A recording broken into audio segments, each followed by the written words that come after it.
Welcome to Comic Facts.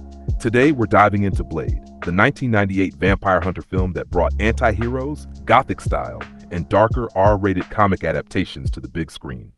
This is one of those videos you can put on in the background while you work, study, or just relax, and still catch all the ideas, history, and impact as it unfolds. Blade emerged during a time when superhero films were mostly light, formulaic, or aimed at younger audiences.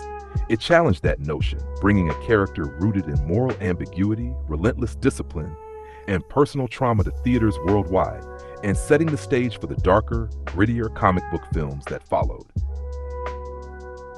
The story follows Eric Brooks, better known as Blade, a half-human, half-vampire hybrid with vampire strengths but none of their weaknesses. Trained from childhood by his mentor Abraham Whistler, Blade becomes the ultimate vampire hunter, striking fear into the undead world while navigating the moral complexities of his own existence. The film opens with Blade tracking and eliminating a vampire operation in Detroit, immediately establishing his lethal efficiency. We see him balancing human interactions with his vampiric hunt, highlighting the tension between his humanity and his darker instincts. Blade discovers that Deacon Frost, a young, ambitious vampire, seeks to awaken an ancient vampire god, La Magra, to become the ultimate ruler of the vampire world. Blade's mission becomes not just personal vengeance, but a global threat, as Frost's ambitions could destroy humanity.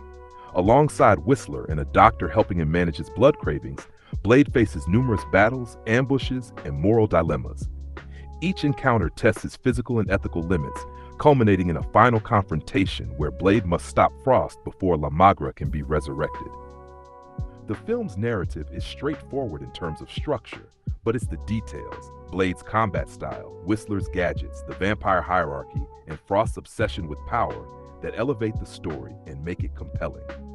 Blade operates in a gothic, action-driven space that blends horror, superhero, and noir sensibilities. Unlike traditional superhero films of the time, it embraces darkness, rain-soaked cities, shadow-heavy cinematography, and a constant tension between predator and prey. The film's tone is shaped by Blade himself, disciplined, stoic, and emotionally restrained. Where many action heroes rely on humor or charm, Blade exudes quiet intensity. This tone is amplified by the music, a mix of industrial, hip-hop, and electronic tracks that underscore his urban, modern, and edgy world. The vampire antagonists are more than monsters. They're organized, ideological, and human-like in ambition. This elevates the film beyond simple horror or action tropes, blending moral and philosophical tension with visceral combat. Blade's genre blending, part horror, part superhero, part martial arts thriller, makes it stand out. It's dark without being melodramatic, grounded without being mundane, and it appeals to both comic fans and general audiences seeking something edgier than the norm. Industry and studio impact. While Blade wasn't the first comic adaptation, its success proved that R-rated, morally complex heroes could thrive at the box office. Studios took note.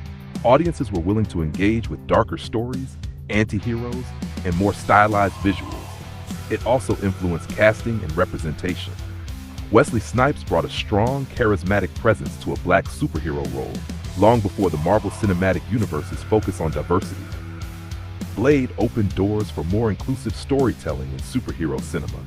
The film's box office success and critical reception paved the way for later comic adaptations that embraced tone, style, and mature themes, creating a blueprint for the modern, darker superhero film landscape. Legacy and influence. Blade's legacy is multifaceted. Cinematically, it inspired the darker, stylistically bold comic book adaptations of the 2000s, including the X-Men and Spider-Man series, as well as later R-rated properties like Logan and Deadpool. Culturally, Blade cemented the anti-hero archetype in mainstream cinema, a character driven by personal trauma, moral complexity, and relentless purpose, operating outside traditional law and order. It also highlighted the value of tone, music, and world building in superhero films, showing that atmosphere and style could be just as important as powers and plot. Blade's influence is still visible today, in both comic book adaptations and urban gothic storytelling across media. He helped prove that audiences would embrace morally complex protagonists if their stories were compelling and grounded in emotion. And that's the story of Blade, a film that brought darkness, moral complexity, and anti-hero grit to the world of comic book cinema. From Blade's disciplined, relentless persona to Frost's ambitious, ideological villainy, this movie reshaped the way studios, audiences, and creators approach superhero storytelling. Thanks so much for watching, and a huge shout out to our editor and writers for making this video possible. Their work brings Comic Facts stories to life. If you enjoyed this video, don't forget to like, subscribe, and share your thoughts in the comments.